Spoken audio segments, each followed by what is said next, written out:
Good morning, everyone. It is Dave, and look, Bo's here with us this morning. Even though it's going to be like 100 degrees today, we thought we'd come out to the garden early and shoot a little bit of video. Although with 100 degrees, you can imagine there's not a whole lot to see or do out here. This is the beautiful daylily that just opened up this morning. Wonderful bicolor. And it is right underneath the dahlia, which looks like it is thriving in the heat. Not a whole lot more going on in this corner of the garden. Judy garland there.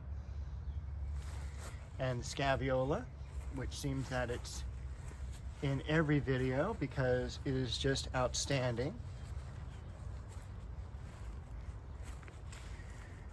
I am going to cut in a couple videos here of pruning the bearded iris because that did take place early in the week when it was a little bit cooler.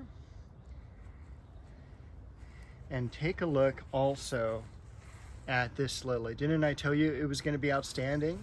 And it absolutely is. Now, the cool thing about this particular lily is that it is incredibly fragrant. It's also been a great producer. It blooms every single year. This is the third year that I've had it with this much abundance. So it's not like you plant it and then a couple years later it finally gives you some blooms. This is literally what it looked like the very first year, albeit maybe a few inches shorter to the ground. But this is really terrific. It is from White Flower Farms. And if I zip around to the other side here,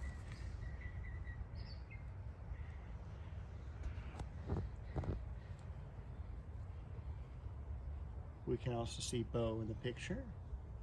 But it is just, you know, one of those incredible lilies. Back down in there is the mugo pine that's holding up pretty well. It likes to be covered in there. I'm sure it's being protected from the heat. You can see that this lily is pretty much done for the season now. And then this is the finished portion of the bearded iris. Bearded iris get pruned every summer, usually in August, probably about mid-August is best. But because I have so many iris patches throughout the yard, I'm just going to do some every week, starting here in mid to late July. And then look at all those blooms on the Arabian jasmine. And then I'll finish up sometime in August for the bearded iris. So I did get to clean up some of the junk, some of the weeds going on over here in this corner. The one privet looking really fantastic, and the dogwood holding up with the heat extremely well. So we've had about 10 days now of 90-degree weather. The last few days, upper 90s, and it's going to be 100 for the next 3 or 4 days before it starts cooling down again. So we've got still about 9 more days of heat and humidity. Not the best weather to be gardening in. So of course, make sure to drink lots of water if you're out in the yard. Do your yard work at night, all those rules that we live by. I'm always surprised too at the peonies, how well they hold up in the heat as long as they're shaded. And then I just brought all the plants over in that one corner. So back here, we've got the ceanothus tree, the false aurelia. Look at swing around here. Look at the double purple osteos there. A few blooms still left on the heliotrope. Hopefully those will return. And about 1 or 2 more blooms left here. I did put all the smaller containers back in here just so it would be easier to keep an eye on those as far as watering goes, since they're not in the ground. Containers do need a lot more water than the ground plants do, even if they are the same plant. And they may even, depending on the soil and the container and all that, they may need even watering twice a day during the super hot weather. I did prune the magnolia tree back yesterday, and I will show you that. I'll cut in a very quick video of the before and after. I decided to leave the lavender just because of the heat wave. We don't want it having reflected heat off a plant that's just been pruned back severely, because that will harm and burn a lot of the new growth. So we're just going to leave that for right now. Probably cut a little bit of the edges back, but as far as major pruning, I'm probably going to wait for another week just so we're out of the super hot weather.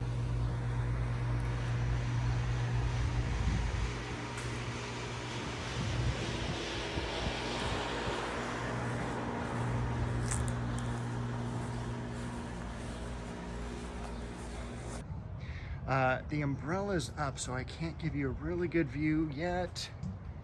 Here we go. So this is the finished pruning on the magnolia.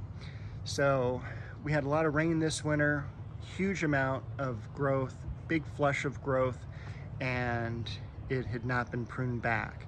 So I took all the extra longer limbs down, and this is what I'm left with. So there's still a lot of plant there, and since it wasn't really shading anything underneath it, I'm not too worried because the overall shape is still maintained. It's not hacked back like you would normally see of trees in like parking lots, for instance, of Home Depot or Target. This is just basically shaped more than anything. And I think that is everything for this week. It's a little bit shorter because of the hot weather and there's not a whole lot going on. So Bo and I will see you next week. I'm gonna pop in a quick video here on bearded iris.